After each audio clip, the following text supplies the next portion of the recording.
Hello, everyone. I'm Fyruz Khan, and today I'm back with a new class, with a new chapter. So today I have Business Studies Cambridge A2. Let's wait for our viewers to join, for our students to join. Right. So we are in chapter 25. We have to start a new chapter today. Yes. Please do not hesitate to like our Facebook page, Fyruz Education Services. You can also subscribe to our YouTube channel, Fyruz Education Services. Again, we have a lot of learning materials and we are uploading every day. Every week actually. And you can also send me friend request, Fyruz Khan, because I also stream all the live classes for free on my personal page as well.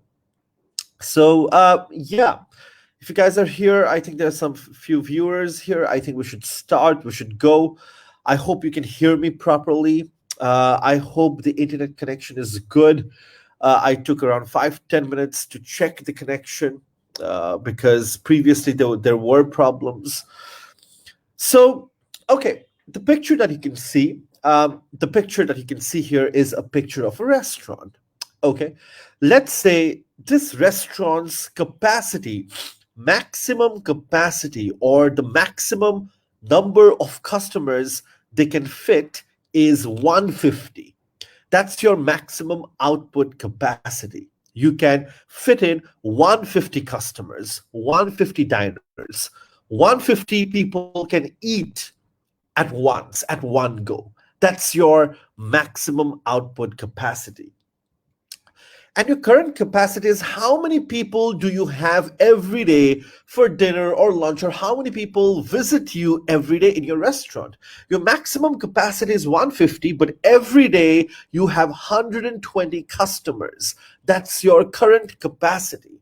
So you're using how much you're using out of your maximum capacity. It's 120.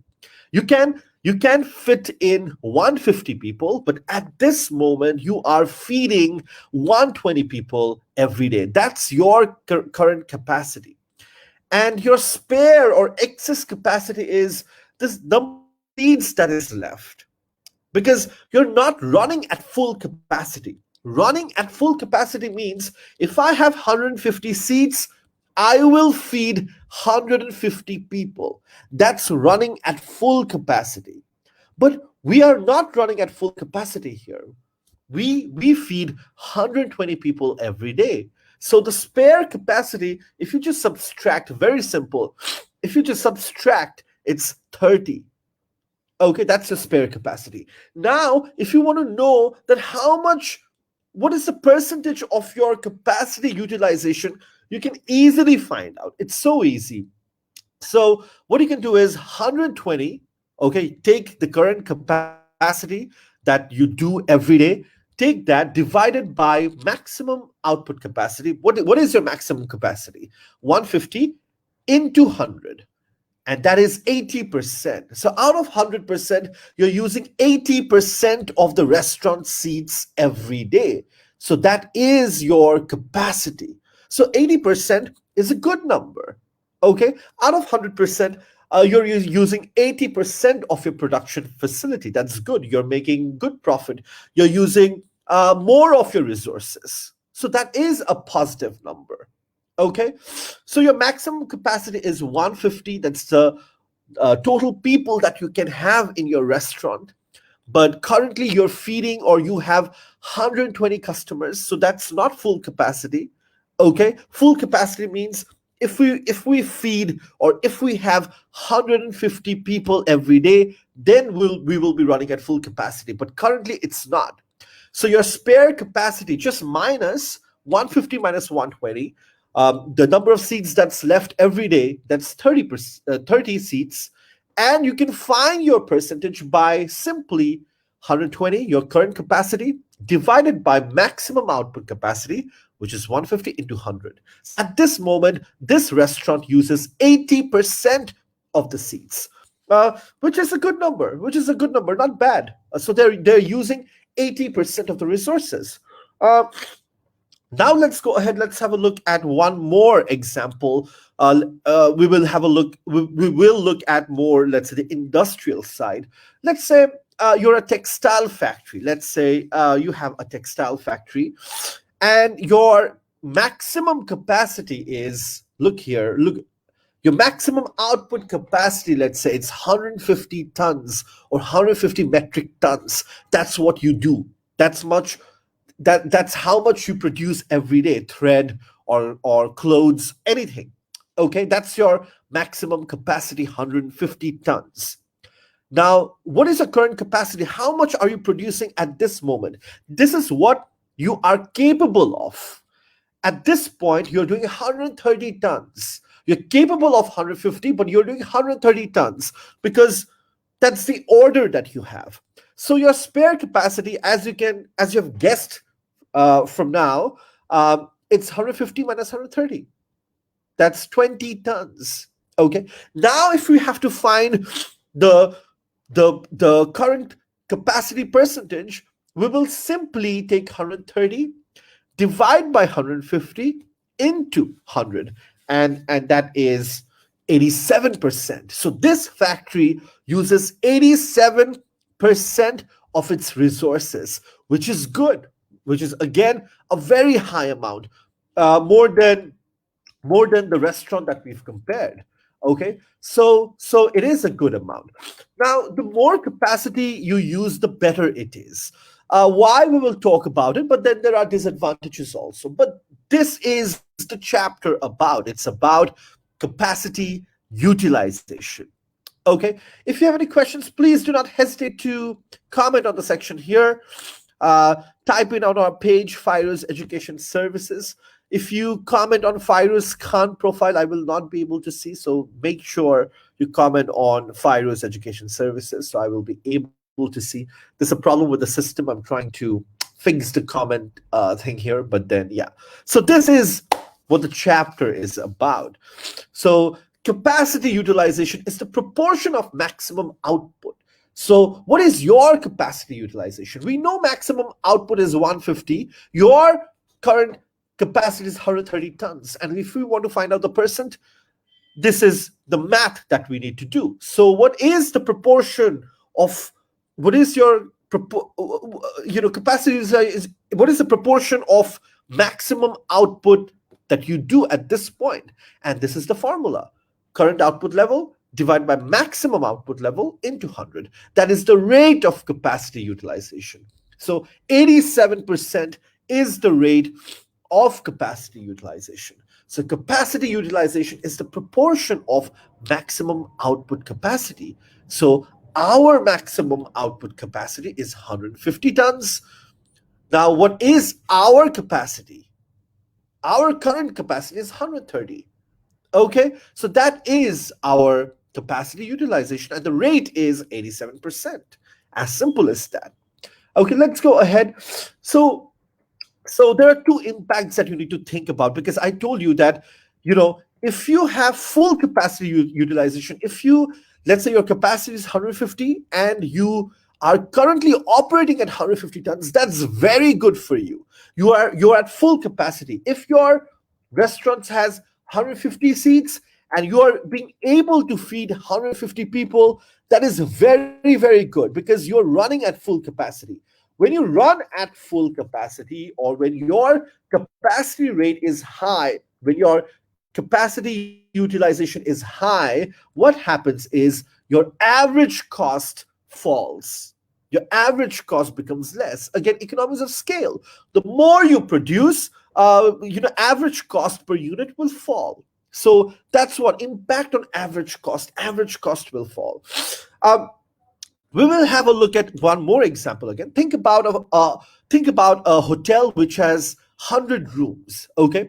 Now, in any business, you have a break even point every day or every month. Let's say break even for this hotel is 2,500. Whether you run at full capacity or whether you don't run at full capacity, whether your rooms are fully booked or half booked, every day your fixed cost or your cost is $2,500. So that's a lot of money. So when 100 rooms are occupied, let's say in a very good day, when 100 rooms are occupied, your average cost is $25 only.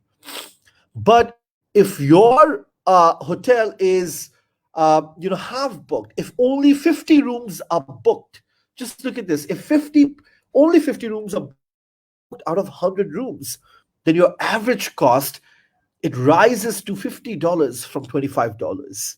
So we can guess from here that the more busy you are, the better it is for average cost.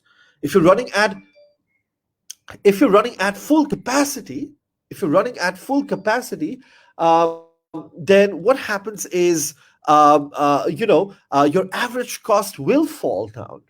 So it is $25 when all 100 rooms are booked. Okay, so when when only 50% of the rooms are booked, it's $50. So note that the more customers you have, the more clients you have, the more orders you have, the average cost per unit will fall. And this simply relates to economies of scale. Okay, there you go, economies of scale. So think about that. So, what are the advantages of running at full capacity? So, if you have 150 seats, let's say all your 150 seats are booked. If your production capacity is 150 metric tons, that's all you are producing 150 metric tons. So what is the advantage of that? The first advantage is unit cost will be very low and you will make more profit. And we have seen that from this example, right? So unit cost will be very low. And you can also say that we are very busy, and that means you are successful. That means you're getting more orders, and getting more orders show that as a business you are successful. The second point. Okay. The third point is there's a sense of security, there's a sense of pride that you guys have work. The workforce, the employees will be motivated. There'll be a sense of security, a sense of pride. So these are three advantages of operating at full capacity. The cost will be very low. You will enjoy economies of scale because you're running at full capacity, and therefore you'll be able to make more profits. Number two, it shows that as a business you are successful. Number three, the workforce, the employees will have a sense of security, will be motivated because they have lots of work to do. So these are the advantages of operating at full capacity. Now, there are drawbacks also. If you have 150 seats, you're taking 150 seats every day. That also has a drawback. What drawback does it have? Staff may feel under pressure every day. They have so much to do. It may raise their stress levels. So they may feel under pressure. I used to work for this restaurant when I was a student in the UK. Every day it was busy. It was a I think 70-seater restaurant. They had 70 seats in the restaurant, and every day it was fully booked. And we used to be very tired when we got back home at 12 o'clock. So, staff may feel under pressure. It may increase their stress level. Okay. Sometimes the business may get too busy and regular customers may be turned away because the business is very busy, right? Every time busy. Let's say there is queue outside. You've seen businesses, right? যেখানে line হয় বাইরে, তোমার wait করতে হবে, and you get demotivated. Okay. And the third drawback is, and it's a very important drawback, staff, machineries, everyone will be working flat out. You're not giving any kind of rest period. Now, if I use my phone 24 hours a day, it's not good for the device. It's not getting a rest period. So machineries will be working flat out. And that is not good. So that is the third drawback that we can see. And machines, they need repair, they need maintenance. So that's there. So three advantages of running at full capacity. Let's say you have 150 seats and you serve 150 customers every day. The advantage of that is unit cost will be very low, average unit cost. You will enjoy economies of scale. As a business, you're successful. There's no spare capacity or excess capacity, and employees will be motivated. They will have a sense of security. But however, staff may feel under pressure, under stress. Regular customers may be turned away because you're so busy, you can't take them. And third, machineries will be working flat out. You need to maintain them, you need to repair them. Okay, so that's that. If you have any questions, please do not hesitate to comment on the comment section, and I will be taking all your questions. And yeah, let's go ahead. So excess capacity, what is excess capacity? And we have talked about it here. So excess or spare capacity is, let's say your maximum capacity 150, spare capacity is, or current capacity, the capacity that you're producing at this moment is 130. So your spare capacity will be 150 minus 130. How much you can produce more? What is left after you produce? So that's your spare or excess capacity, right? Excess capacity exists when the current level of demands are less than the full capacity output. Let's say your full capacity is 150 metric tons, but your current level is less than that. Let's say it's 130, it's 120, 110. Okay, so excess capacity is potential output minus actual output. Potentially, you can produce 150 metric tons, or you can have 150 customers, but now you have 110. So your excess spare capacity is 40 or 30. Okay, so that's that. And this happens sometimes or most of the times you produce under your capacity because of, let's say, seasons, because it's summer break, or because it's Eid vacation or Ramadan or Christmas vacation. It happens due to special situations like COVID-19. Okay, it happens, right? So there you go. So that's excess capacity. Now, if you have less excess capacity, that's okay. 10 tons, 20 tons, 20, 30, that's fine. But if it's beyond that, then it's a problem. Your cost will start increasing. So you have to be careful in a way. Okay, let's go ahead. Rationalization is a concept which means you want to cut down overhead cost. Sometimes you will hear in the news, or you will hear your family members say that, ফ্যাক্টরিটা বন্ধ করে দিলাম, অনেক costs হচ্ছিল, workers সরিয়ে ফেললাম, getting rid of workers or making the workers redundant. That is rationalization. Rationalization means cutting down cost. Okay, because you want to focus on production, you don't want anything to go wrong. That's why you cut back on cost. You can cut back on cost is by getting rid of employees, shutting down factories, shutting down departments, or shutting down other sections. That is rationalization. Okay, and rationalization is used everywhere. To cut down cost, to make the production more efficient. So yeah, there you go. So that is rationalization. So what happens when you have excess capacity in the short run? So let's have a look at some of the instances. Okay, let's say if you have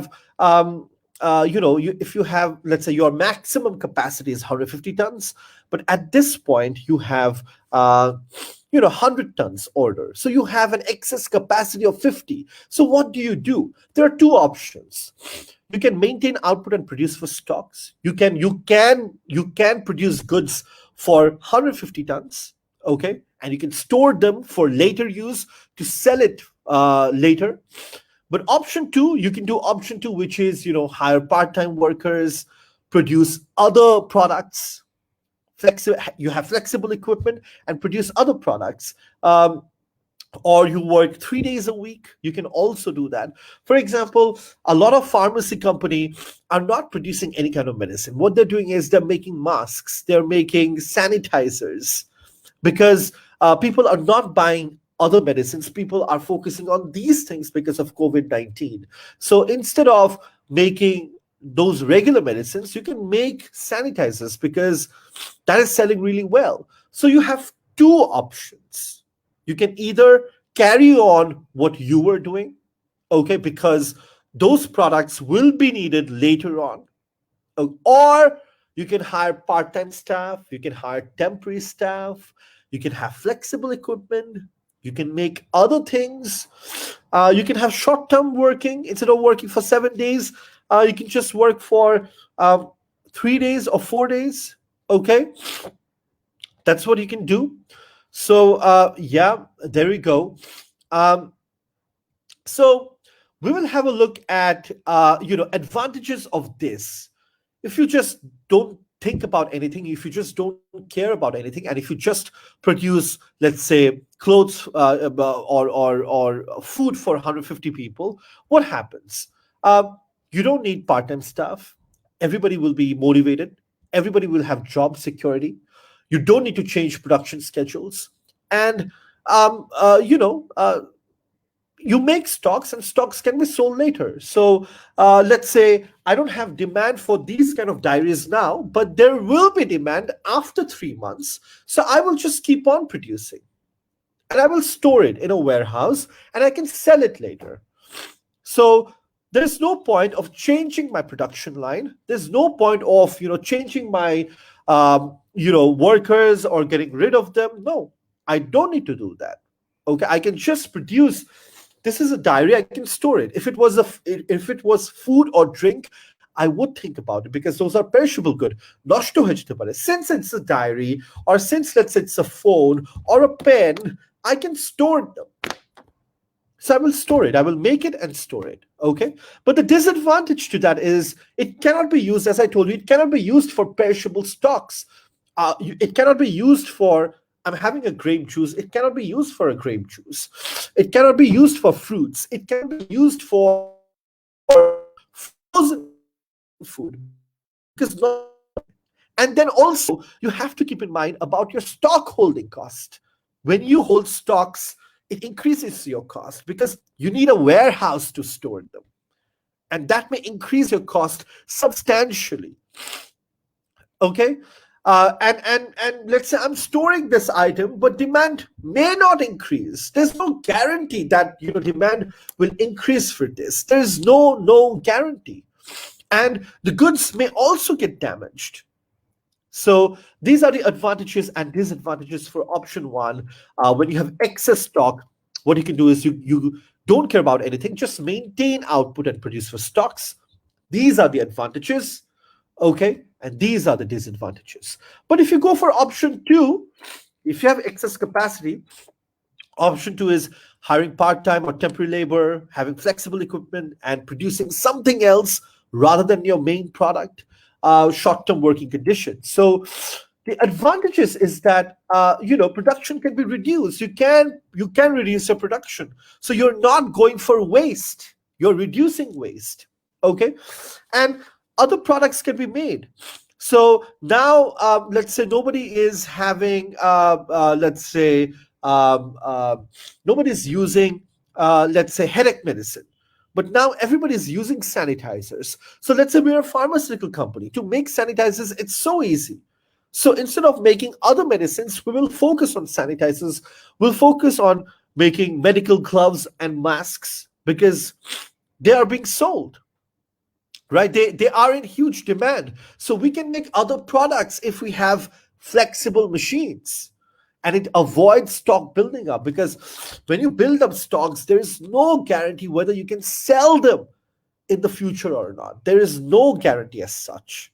Okay, costs will rise, goods may get damaged. What do you do then? But however, the disadvantage is that staff may be demotivated because you will make them temporary workers. You will call them whenever you need them. Probably you will get rid of them, make them redundant because you don't have orders. Then having fully flexible machine can be very, very expensive. So what do you do then? If you fully flexible machine means একটা machine দুই তিনটা product বানাতে পারবে. So those kind of machines are quite expensive, right? Then third, staff need to be trained to use those kind of machines, and it may add to the cost. Okay, so there you go. We'll stop here, and we've finished quite quickly. We've finished smoothly, 25 minutes in. So today's chapter was about this capacity utilization. Okay, capacity utilization means how much capacity are you using compared to your full capacity, compared to your maximum capacity. I've given you an example of a restaurant. Okay, let's say a restaurant can have 150 customers. Now, but every day you feed 120 customers, let's say. Your excess capacity, the seats that are left is 30. Now, if you want to find the rate of capacity utilization, just divide 120 by 150, which is your current capacity, divided by maximum output capacity into 100. It's 80%. 80% is good. 80 to is good, not bad. 80 is good, I would say, averagely good. Then let's have a look at a factory. Let's say maximum output capacity is 150 metric tons, but they're not producing at full capacity. Okay, they're producing at 130 tons, which is very, very good. Spare capacity is very less, 20, just 20. Okay, and if you want to find the rate of capacity utilization, 130 divided by 150 into 100, 87%. This is a good amount.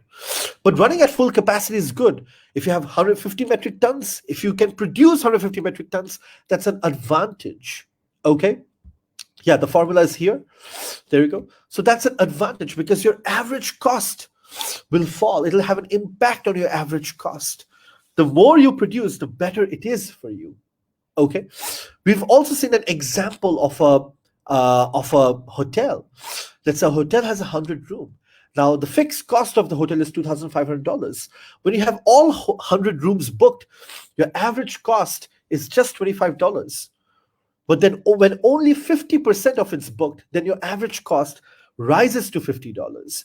So note that the more customers, the more clients, the more orders you have, your average cost per unit will fall. And that is economies of scale. Okay. What are the advantages of running at full capacity? There you go. Low cost, you'll feel successful, you'll have sense of security, sense of pride. Drawbacks, staff may be under pressure, machineries will be working 24/7, and that's not good, and regular customers may be turned away. Okay, and we've talked about excess capacity, we've talked about rationalization, cutting down of extra cost, overhead cost, shutting down factories, making workers redundant. Okay, and when you have excess capacity, let's say you have 150 tons, but you're producing at 80, 90 tons. So that's not a good average. So what should you do? So you have two options. You can maintain your current stock level, which is your 150, and you can stock the items and sell it later, or you can take option two, get rid of employees or make them part-time or temporary for full-time. Have flexible equipment and produce something else. And we've talked about the advantages and disadvantages for both the options, right? So we will stop here. It was a great class. We finished half of this chapter. Tomorrow we'll finish the whole chapter, and yeah, we'll be done with this chapter. So great. Thank you very much. I will see you again. If you have any comments, do not forget in the comment section. So yeah, I have a bit of cold as usual. Yeah, great. Thank you. I will see you again.